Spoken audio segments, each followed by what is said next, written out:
Bismillahirrahmanirrahim. Assalamualaikum warahmatullahi wabarakatuh. Alhamdulillah. Nahmaduhu wa nasta'inuhu wa nastaghfiruh. Wa na'udzu billahi min syururi anfusina wa min sayyiati a'malina. Man yahdihillahu fala mudhillalah wa man yudlil fala hadiyalah. Ashhadu an la ilaha illallah wahdahu la syarika lah wa ashhadu anna Muhammadan abduhu wa rasuluh. Allahumma salli wa sallim ala sayyidina Muhammad wa ala alihi wa ashabihi ajma'in. Rabbi israh li sadri wa yassir li amri wahlul 'uqdatan min lisani yafqahu qawli. Rabbana zalamna anfusana wa in lam taghfir lana wa tarhamna lanakunanna minal khasirin. Rabbana amanna bima anzalta wa taba'ana ar-rasulah faktubna ma'asy syahidin, amma ba'd. Yang saya hormati pengurusi dan seluruh ahli-ahli jawatan kuasa masjid, Tuan Imam, seterusnya kepada para jamaah sekalian. Alhamdulillah, kita merapatkan setinggi-tinggi kesyukuran yang tidak terhingga ke hadrat Allah Subhanahu wa taala, kerana kita masih lagi diberi peluang dan ruang untuk bertemu muka di dalam masjid ini, suatu tempat yang mulia. Juga kita merapatkan kesyukuran kerana dalam banyak-banyak bencana yang berlaku ini, alhamdulillah kita tidak begitu teruk dilanda bencana. Negara kita, khususnya di negeri kita, adapun bencana yang berlaku dapat kita atasi dengan sebaiknya. Alhamdulillah, tuan-tuan, syukur kita ke hadrat Allah Subhanahu wa taala. Bencana ini boleh berlaku di mana-mana, tuan-tuan. Sebagaimana berlakunya pada kaum dan nabi-nabi yang terdahulu, kaum Nabi Nuh, Nabi Lut, hatta sehingga kepada kaum Nabi Muhammad pun masih ada berlakunya bencana.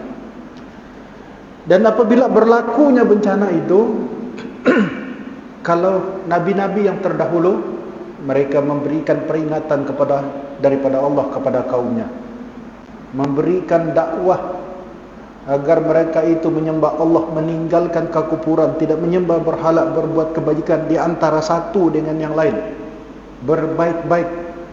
Itu daripada dulu sampailah kepada zaman Nabi Muhammad sallallahu alaihi wasallam. Itulah syariat yang diutamakan, yang untuk disampaikan kepada umat, yaitu memperkenalkan Tuhan yang satu, hidup bersederhana, hidup di dalam keadaan yang aman sentosa. Itu keadaan. Maka apabila berlakunya bencana, terutama kepada umat-umat yang terdahulu, kita tengok Nabi Nuh dengan limpah banjirnya yang besar, sebagai tanda kemurkaan Allah Subhanahu wa taala. Betapa marahnya Nabi Nuh, 90 tahun berdakwah, hanya 60 orang ikut dia. Masya Allah. Kalau kedai sudah tutup kedai itu, anda datang modal dah. Bisnis selama 90 tahun anda pandai untung-untung, tutuplah kedai. Buat apa ditunggu? Lalu kemurkaan, dia mengadu kepada Allah supaya diturunkan bala. Lalu Allah memakbulkan bala, didatangkan bencana banjir yang besar kepada umatnya, lalu tenggelam dengan anak-anak dan istrinya sekali. Nabi Nuh alaihissalam, tuan-tuan. Begitu juga nabi-nabi yang lain. Tetapi sehingga Nabi Muhammad sallallahu alaihi wasallam, apabila dia didatangkan bala dan bencana, sehingga malaikat menawarkan bantuan, apa kata malaikat? Ya Rasulullah, aku tengok kau ni kesian dizalimi sehingga berdarah luka parah engkau Nabi Muhammad sallallahu alaihi wasallam. Apa yang kau mau buat? Kalau kau mau bukit Uhud itu aku lemparkan kepada umatmu biar nipis, hancur mereka. Kalau kau mau, katakan saja. Nabi Muhammad diberikan tawaran, offer. Tapi Nabi Muhammad kata tidak, jangan. Tengok, dia berbeza dengan nabi-nabi yang terdahulu. Dia berdoa, nabi-nabi yang terdahulu berdoa supaya bala ini dikenakan kepada mereka. Tapi Nabi Muhammad tidak. Walaupun dia dizalimi, disakiti, tapi tidak. Apa jawab Nabi Muhammad? Aku mengharapkan keturunan dari zuriat mereka satu hari nanti akan menyembah Allah Subhanahu wa taala. Itu kata Nabi Muhammad. Yang menawarkan tawaran ini bukan alang kepalang, malaikat. Malaikat ini. Kalau kau mau bukit Uhud itu ditimpakan kepada umatmu bila-bila saja kau cakap, aku akan timpa biar dorang hancur lebur. Kalau kita lah kena bagi tawaran tu, apa lagi? Kita dibagi tawaran ni. Kan? Apa lagi? Apa lagi tunggu-tunggu kasih hancur. Mungkin semak saja ni. Kalau kita lah, tapi Nabi Muhammad tidak. Tengok betapa penyayang umat Nabi Muhammad kepada umatnya. Jadi tuan-tuan, baru-baru ini berlaku satu kebakaran. Ini. Satu kebakaran yang tidak diduga oleh seluruh dunia. Kebakaran yang jarang-jarang berlaku, yang tidak pernah terpikir dalam benak pemikiran manusia kita, bahawa satu tempat ini terbakar dengan begitu teruk sekali.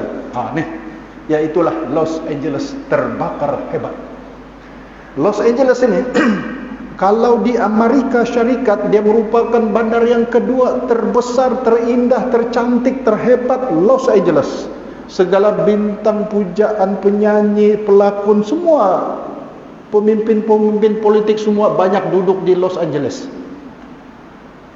Sukar terbayang dalam pemikiran kita bahawa bandar yang jadi tumpuan dunia itu terbakar dengan begitu cepat sekali. Tengok tuan-tuan, apa ini tanda-tanda? Apa tanda? Inilah yang kita bincangkan, tuan-tuan. Coba kita tengok.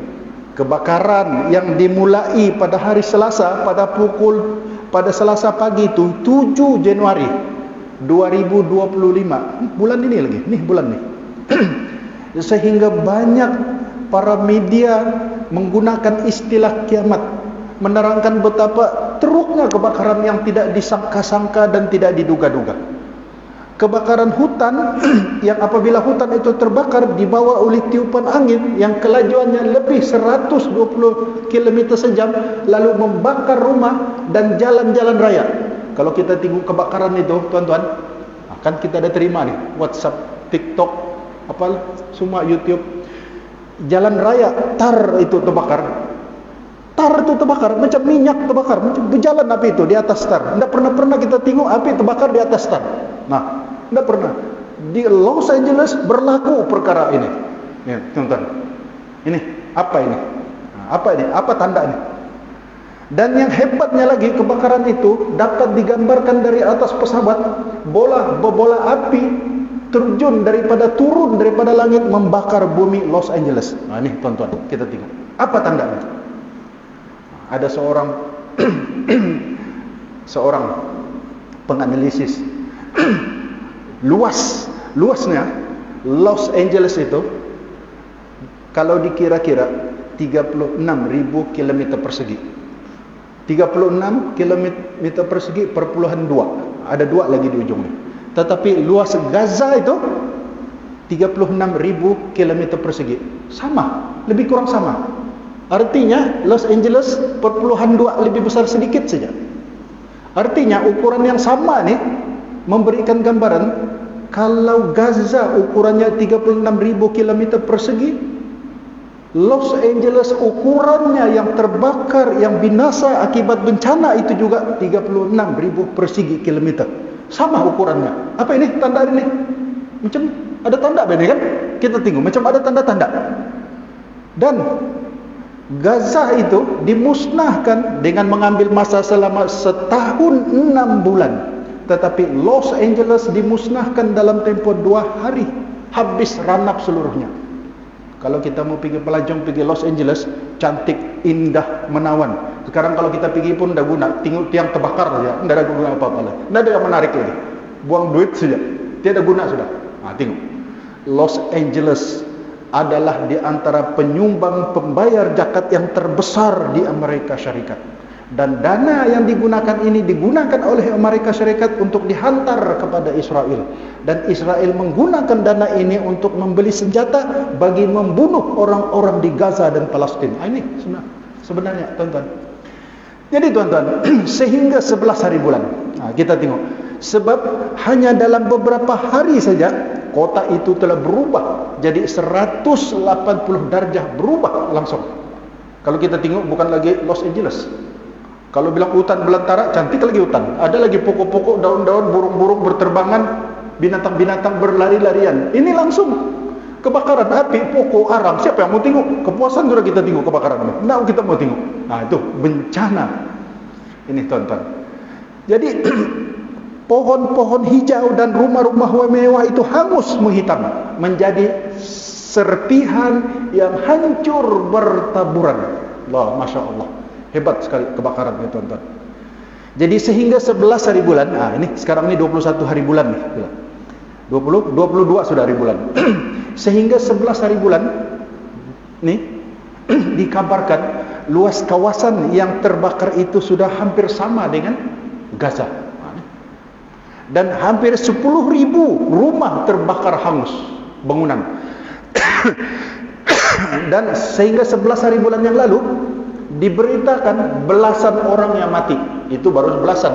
Tidak tahu sekarang, berpuluh-puluh sudah didengarkan, diberitakan. Dan sekitar 200.000 orang, bukan 200 orang, 200.000 orang melarikan diri.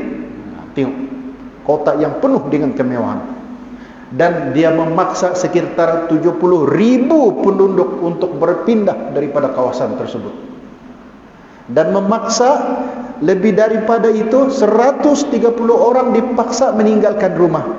Dan akhirnya kerugian yang diramalkan berlaku di Los Angeles itu mencapai 150 billion US dollar.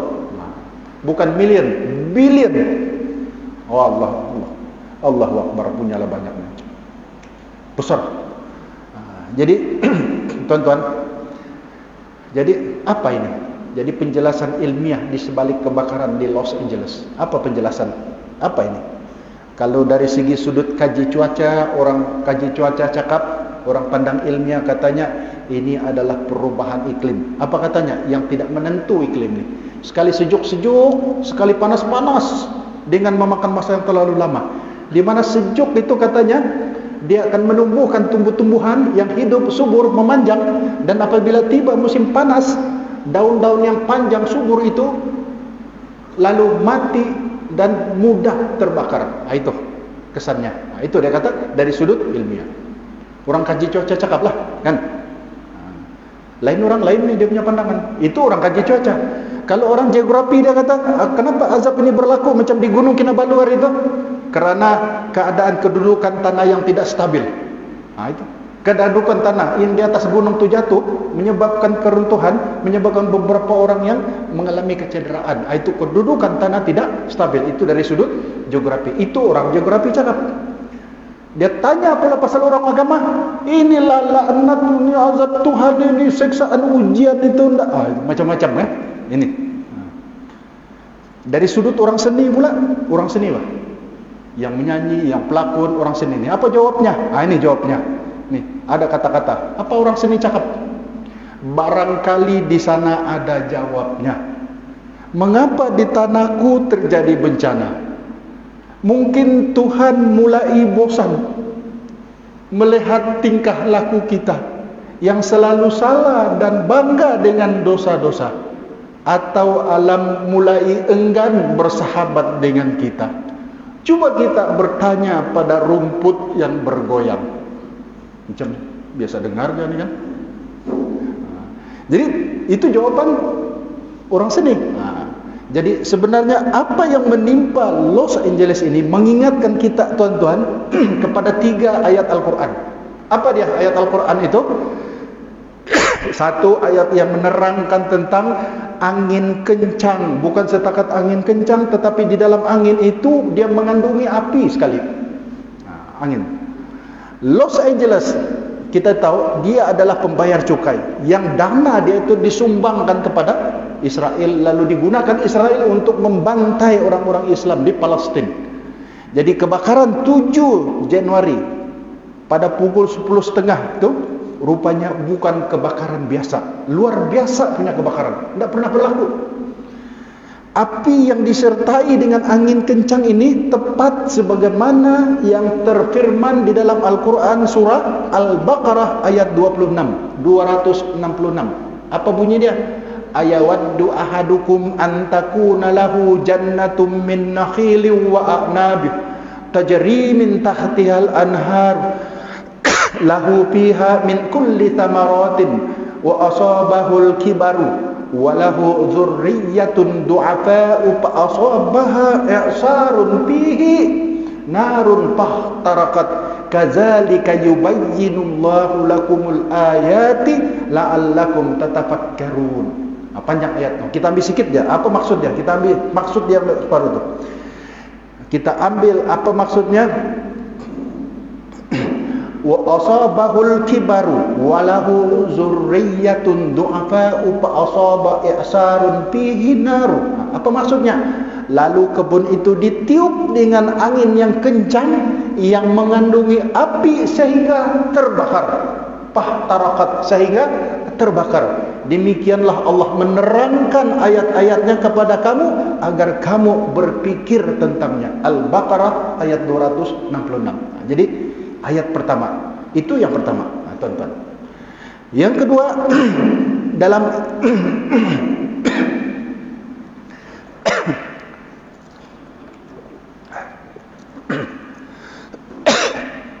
yang kedua, Allah membalas keculuparan mulut dan keangkuhan manusia.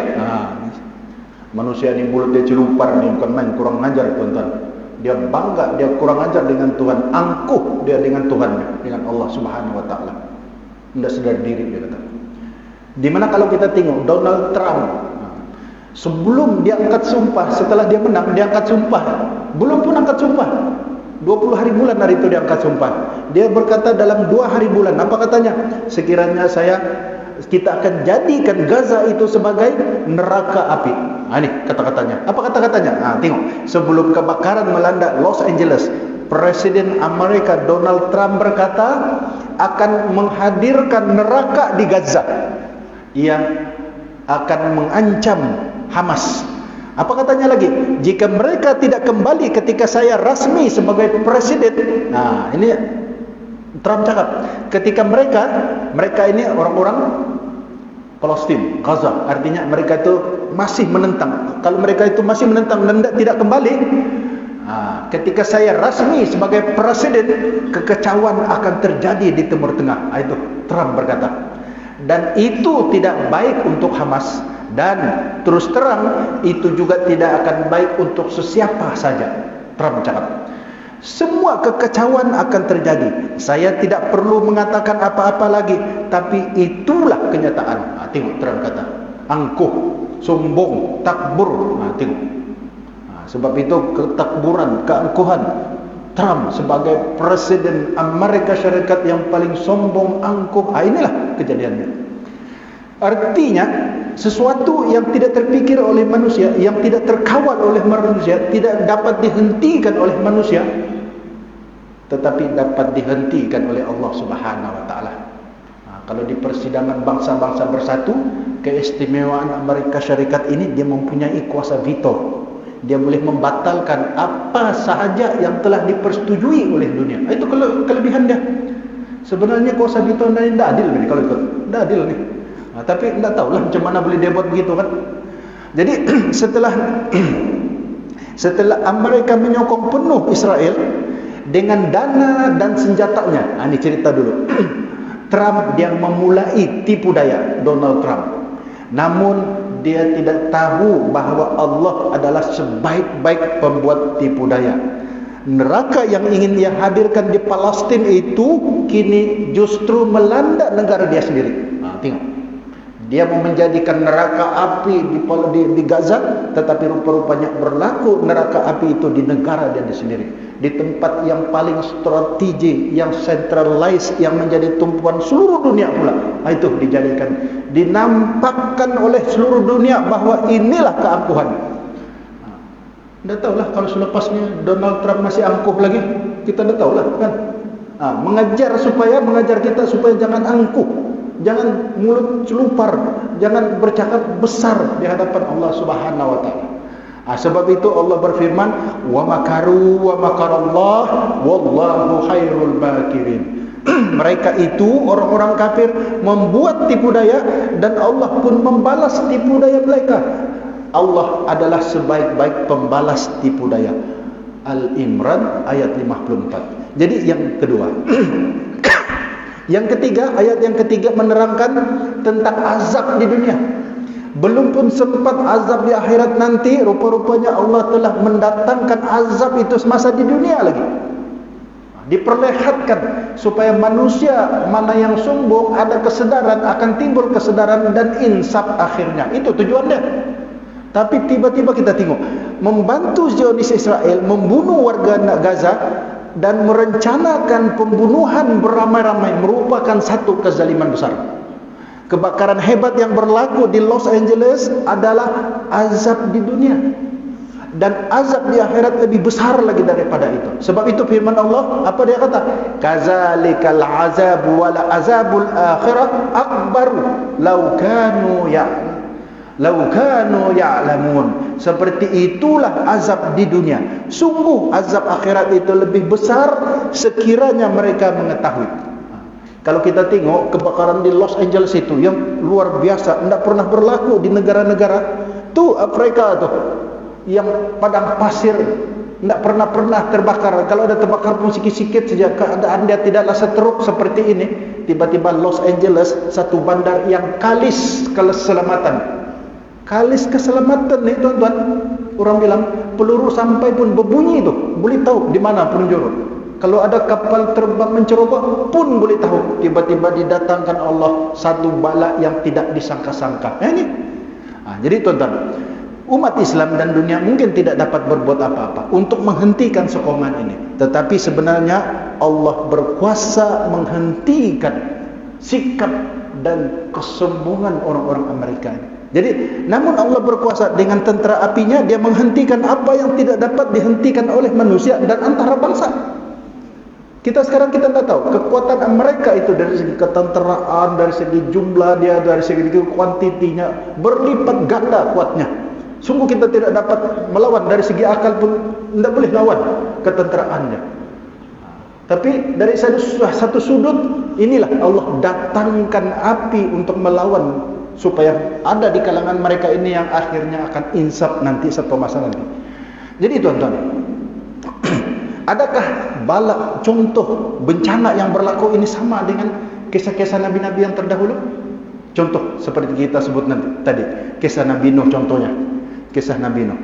Banjir pertama yang paling besar dan dahsyat di dunia itu terjadi pada zaman Nabi Nuh. Artinya Nabi Nuh lah pada zaman dia berlaku sehingga gunung ganang bukit bukau tenggelam. Yang kita ini setakat kereta bangunan dia tenggelam, tapi bukit-bukit gunung tak lagi tenggelam. Tapi Nabi Nuh banjir dia pada hari Jumaat berlaku, dia punya tenggelam itu melebihi paras yang sewajarnya. Dan banjir itu terjadi pada hari Jumaat berlangsung selama 6 bulan. Lama 6 bulan. Jadi di dalam bahtera Nuh itu tuan-tuan, kita tengok Nuh dia berdakwah, dia mengingatkan umat-umat yang degil, saling berkelahi, saling bergaduh, saling menuduh, saling berbalah, saling bertuduh-tuduh, saling kafir mengkafirkan dan tidak mengingat kepada Allah dan engkar dengan arahan Allah. Lalu Nabi Nuh kecewa bertahun-tahun, bukan 10-20 tahun, tapi 90 tahun. Umur Nabi Nuh dekat 1000 tahun. Dekat 1000 tahun umur Nuh. Berpuluh-puluh tahun berniaga tidak ada untung. Kan?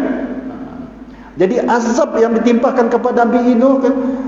Nabi Nuh itu kerana mereka membangkang seruannya sebagai Nabi. Aku ini Nabi, aku mengajarkan kepada kamu supaya kamu mengingat perintah Allah, membuang perkara-perkara keengkar, kan? Supaya kamu membuat sesuatu hidup dalam keadaan sentosa dan aman damai. Itu yang Nuh sampaikan. Tapi kisah tersebut diabadikan di dalam Al-Quran. Nabi Nuh yang risau dengan tindakan kaum itu mengadu kepada Allah lalu berdoa. Macam kita ceritakan tadi. Lalu didatangkan bala. Apa Allah kata di dalam Al-Quran? Wa qila ya ardu. Artinya Wa qila ya ardu ibla'i ma'aki ya sama'u aqla'i wa ghidal ma'u wa qudiyal amru wastawat 'alal judi wa qila bu'dal liqaumin zalimin. Dan setelah binasanya kaum kafir itu, setelah tenggelam, setelah didatangkan bencana, setelah banjir, anak Nabi Nuh, dia kata, wahai anakku, kemari kau, kemari, ikut bersama ayah, duduk di dalam kapal. Apa kata anaknya? Tidak ayah, aku akan naik ke atas gunung. Air itu tidak akan sampai ke atas gunung. Rupa-rupanya air banjir itu bukan saja melebihi gunung, bukit bukau semua. Tidak lagi nampak muka bumi, yang nampak seperti laut saja selama 6 bulan. Lalu diperintahkan air itu selepas 6 bulan, diperintahkan surut oleh Allah, dan bumi itu diperintahkan supaya dihisapkan air yang mengandungi itu selama 6 bulan disurut. Apa kata Allah? Wa qila ya ardu, dan setelah binasanya kaum kafir itu diperintahkan kepada bumi dan langit dengan berkata, wahai bumi, telanlah airmu. Telanlah airmu artinya kasih seret, kasih kering. Dan wahai langit, berhentilah dari curahan hujanmu. Dan ketika itu surutlah air serta terlaksanalah perintah Allah, dan bahtera Nabi Nuh itu pun terhenti di atas gunung Jud. Serta diingatkan kepada kaum-kaum kafir bahawa kebinasaanlah akhirnya bagi orang-orang yang zalim. Ini terakam di dalam Al-Quran. Kita tengok Nabi Nuh ni, masa dia buat kapal bukan di tepi pantai, bukan, tuh di atas bukit. Orang-orang kaum-kaum dia yang buat memperli serta mengejek-ngejek Nabi Nuh. Dia, Nabi, wahai Nuh, katanya, kalau kau pun membuat kapal, kenapa atas bukit? Kalau sudah siap nanti begitu besar, siapa yang sanggup membawa, menolaknya? Tengok, mengejek-ngejek, kan? Bukan setakat jejek saja Nabi Nuh ini. Nabi Nuh bukan setakat jejek, malah mereka membuang najis di atas Nuh, bahtera Nuh itu. Dia buang najis, begitu menghina. Yang datang daripada jauh-jauh pergi ke atas bahtera Nuh, dibuat najis. Tiba-tiba datang seorang tua jalan dengan keadaan bertongkat, ingin membuang najis di dalam bahtera Nuh ini. Mau buang najis dalam bahtera Nuh, sampai di atas bahtera itu tergelincir, lalu seluruh badannya terkena dengan najis. Ini ada penyakit, jalan pun suka, mata dia pun kabur, tenaga dia pun kurang, jalan pun bertongkat. Lalu tergelincir, seluruh badan dia bergelombang dengan najis. Maka dalam sekelip mata, dia apabila dia bangun, dia terasa sehat, kuat, matanya yang kabur tadi itu jadi terang, jelas semula. Lalu dia pun berjalan, dia pun balik ke kampung. Orang-orang kampung heran. Orang kampung heran. Kau tu sakit, berpenyakit, jalan pun suka, pakai tongkat lagi, tiba-tiba kau sehat ni, macam mana? Apa katanya? Apa obat? Tuh, atas Nuh tu, kapal Nuh tu, banyak tu. Tuh, mau berobat, pergi sana. Ada lagi banyak lagi tu, siapa mau ambil? Apabila satu kampung ribut, ambil. Semua satu kampung, yang dulunya satu kampung membuang najis, akhirnya satu kampung itu mengambil najis itu. Sampai dikikis, sampai kikis. Akhirnya najis itu bersih sendiri. Tengok, bersih. Tengok kekuasaan Tuhan itu, dia mau tunjukkan sampai begitu sekali. Itu tonton, itu tentang bahtera, bencana yang menimpa ke atas Nabi Nuh dan umat-umatnya. Itu Nabi Nuh. Kita tengok pula kisah Fir'aun di Mesir yang dikenal dengan Ramses kedua, dan kroni-kroninya yang kafir telah dihujani dengan bencana angin, topan, belalang, kutu, katak dan darah. Mereka ini engkar. Nabi Musa memberikan perhatian bahawa, wahai Fir'aun dan kaum-kaummu, sembahlah kamu kepada Allah. Tidak perlu kamu menyembah kepada berhala-berhala yang kamu buat dan kepada orang-orang buat, manusia buat, lalu manusia sembah. Kenapa? Tidak perlu. Kemudian mereka, lepas itu mereka dihujan, lalu engkar, maka diturunkan bala. Bala itulah seperti angin topan. Inilah macam di Los Angeles angin topan, tapi diserta dengan belalang lagi. Ada belalang yang banyak, macam di Mekah kan, macam kita kisah Al-Fil, bergajah, tentera bergajah tu. Belalang, kutu, katak dihantar untuk menjadikan bencana pada waktu itu. Maka mereka waktu itu pun insaf sekejap. Insafnya sekejap. Bila sudah insaf sekejap, timbul lagi gembulah keingkaran itu, mereka takbur, sombong kembali. Setelah azab tersebut dilepaskan, mereka kembali kafir. Lebih kembali kepada asal sifat mereka itu, mengingkari tentang arahan Allah Subhanahu, ingkar tentang arahan Musa alaihissalam pada waktu itu. Bahkan Fir'aun akhir sekali apabila dia menganggap sudah begitu, akhirnya Fir'aun ini oleh kerana terlampau lama jadi raja, akhirnya dia menganggap dirinya sebagai Tuhan. Sebab itu orang ni kan kalau sudah terlampau lama jadi raja ni, tidak ditukar-tukar, dia anggap diri dia paling berkuasa lah. Oleh kerana kuasa ini tidak ada orang sudah berani mau melawan, akhirnya dia angkat diri dia, bukan orang angkat, dia sendiri angkat dirinya sebagai Tuhan. Aku Tuhan, maka hendaklah kamu sembah kepadaku. Satu hari dia berdialog dengan Nabi Musa. Fir'aun, Tuhanku, dia kata, yang menghidup dan mematikan. Apa Fir'aun kata? Aku pun menghidup dan mematikan juga. Macam mana? Dia panggil dua orang, dia bunuh seorang, itu aku mau mematikan, yang satu aku suruh hidup, pulang kau. Dia kasih hidup itu. Lalu Musa cakap, Tuhanku menerbitkan matahari daripada barat kepada timur. Coba kau tukar terbitnya matahari itu.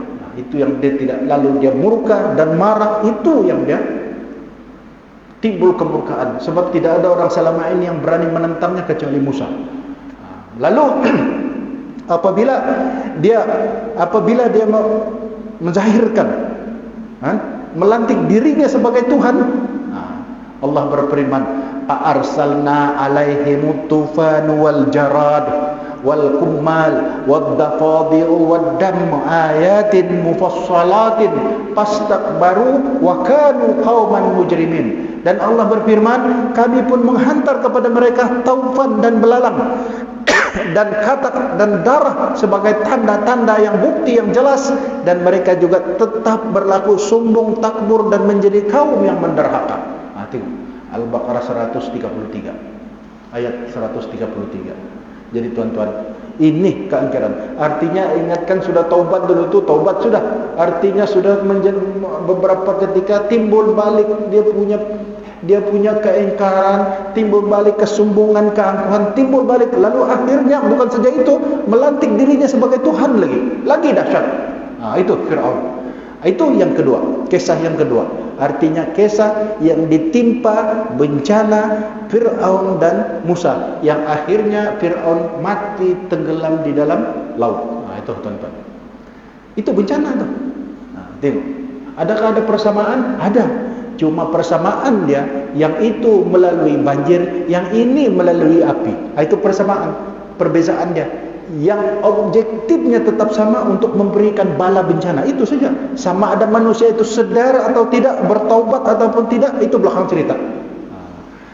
Jadi yang ketiga, kisah-kisah yang ketiga ini, yaitu yang ketiga kaum Ad yang berlaku satu ketika dahulu, yang bersama dengan Nabi Hud. Kaum Ad ini dengan Nabi Hud.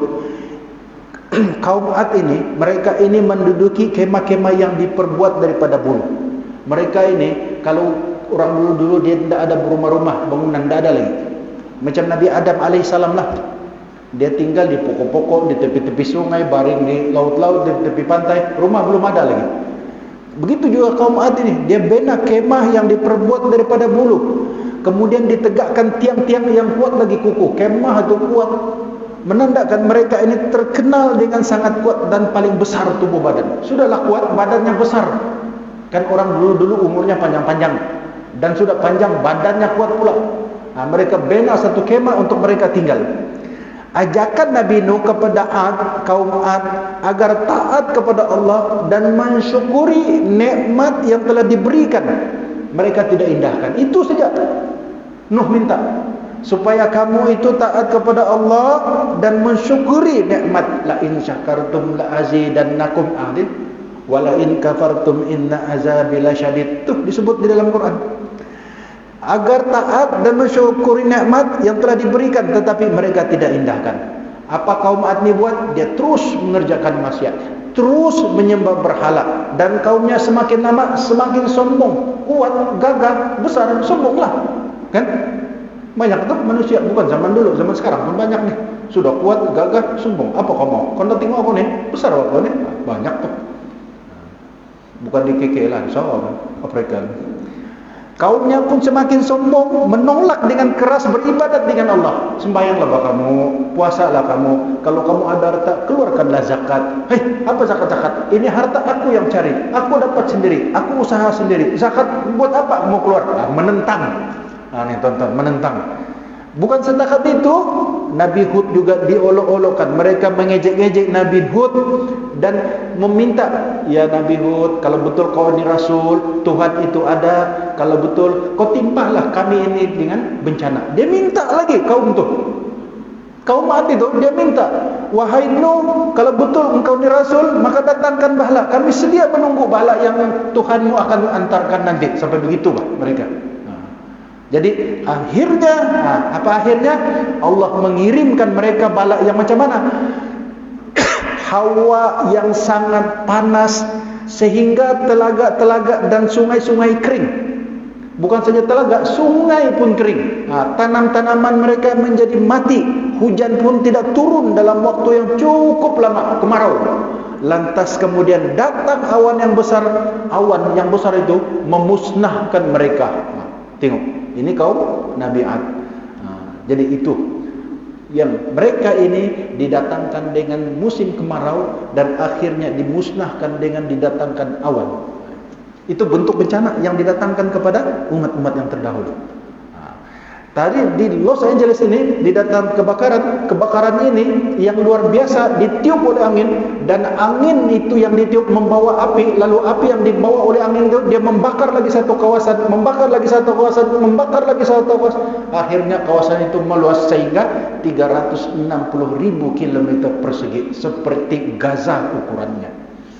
Jadi tuan-tuan, kita tengok itu kaum Nabi Ad. Yang seterusnya kita tengok, macam mana pula kaum Nabi Saleh. Nabi Saleh, tidak ada Nabi yang dihantar untuk berdakwah itu dia senang-senang saja. Tidak ada. Semua Nabi yang diturunkan, diutuskan menerima cabaran yang terlalu tinggi, yang kuat cabarannya. Tidak ada. Termasuklah Nabi Muhammad SAW. Tetapi kesabaran Nabi Muhammad SAW berbanding dengan nabi-nabi yang terdahulu luar biasa kesabarannya. Sehingga orang mau pukul dia pun sabar. Orang bagi tawaran, Jibril bagi tawaran untuk membalas dendam pun dia sabar. Sampai begitu sekali. Jadi kaum Nabi Nuh alaihissalam yang kaumnya ini adalah angkuh, kafir, dan menyembelih unta mukjizat yang tidak boleh diganggu. Pada zaman Nabi Saleh dulu, bukan saja dia suruh bersikap tidak angkuh, jangan supaya kafir, tetapi ada satu unta yang dipelihara. Pesan Nabi Saleh, unta ini jangan kamu kacau, apatah lagi kamu ganggu ataupun bunuh, jangan. Akhirnya mereka bukan saja mendengar kata-kata Nabi Saleh, tetapi mereka tetap kafir, tetap angkuh, tetap sombong. Malah unta yang dilarang untuk jangan diganggu mereka sembelih dan bunuh. Nih pada zaman Nabi Nuh. Jadi dilanda dahsyatnya bermacam-macam azab seperti disebutkan di dalam Al-Quran. Disebut nih tuan-tuan, fa'aqaru an-naqata wa atau an amri rabbihim wa qalu ya Salih i'tina bima ta'iduna in kunta minal mursalin. Maka mereka pun menyembelih unta itu, dan mereka menderhaka terhadap perintah Tuhan mereka sambil berkata, hai Saleh, datangkanlah azab kalau ini engkau tu telah dijanjikan kepada kami. Kalaulah betul engkau ini Rasul, maka datangkanlah bala itu kepada kami. Tuan-tuan, dia minta. Dalam surah ayat 77 disebutkan, karena itu mereka akhirnya ditimpa gempa. Maka jadilah mereka itu mayat-mayat yang bergelimpangan di tempat tinggal mereka. Di tempat rumah mereka sendiri, mereka menjadi mayat yang bergelimpangan. Ini kaum Nabi Saleh. Maka Saleh pun selepas melihat mayat-mayat itu berkata, apa Nabi Saleh cakap? Nabi Saleh cakap apa katanya? Ini untuk peringatan kita juga. Ini mau habis masa lah, 1 menit lagi, 1 menit. Apa Nabi Saleh kata? Hai kaumku, sesungguhnya aku telah menyampaikan kepada kamu semua ini amanat Tuhanku, dan aku telah memberikan kamu nasihat, tetapi kamu tidak menyukai orang-orang yang memberi nasihat. Itu kata Nabi Saleh. Artinya kita nih, kalau kita jumpa sembarangan, kita kena tegur. Selepas kita tegur, terlepaslah tugas dan tanggung jawab kita. Tuhan akan tanya. Tuhan tidak tanya kenapa dorang tidak terima, tapi Tuhan tanya kenapa, adakah kita sampaikan, adakah kita kasih nasihat, adakah tidak. Soal terima atau tidak itu belakang cerita. Jadi tuan-tuan, inilah sebenarnya yang berlaku. Dan begitu juga bencana alam yang berlaku kepada Nabi Syuaib alaihissalam di Madian yang dihentam dengan gempa bumi sehingga kaumnya menjadi mayat-mayat yang bergelimpangan karena kekafiran dan suka curang dalam timbangan dan mengukur. Mereka ini kalau berniaga tuan-tuan, menipu ya kerja deh. Ini kaum Nabi Syuaib alaihissalam. Jadi kaum Nabi Syuaib ini semasa kita tengok, sebab itu Nabi Muhammad SAW ketika dia berjalan ke pasar, dia jalan-jalan, dia tengok satu gandum yang cantik rupawan, dijual. Apa katanya? Dimasukkan tangannya itu di dalam, rupanya di dalam itu ada gandum yang rosak, dikeluarkan. Begini, tunjukkan yang sebenarnya, jangan tipu Nabi Muhammad. Itu bunyi itu suruh berhenti lah gitu. Jadi tuan-tuan, begitu juga bencana yang berlaku kepada Nabi Ibrahim. Muka mereka itu diubah menjadi monyet kerana mengejek solat Jumaat demi mengumpulkan harta. Bagaimana cerita Nabi Ibrahim tuan-tuan? Tunggu sambungannya pada seri yang akan datang. Dipanjangkan umur, dimurahkan rezeki, disihatkan badan, insya-Allah kita akan berjumpa lagi tuan-tuan. Terima kasih di atas perhatian. Mohon maaf di atas segala keterlanjuran. Wabillahi taufik wal hidayah. Wassalamualaikum warahmatullahi wabarakatuh. Terima kasih.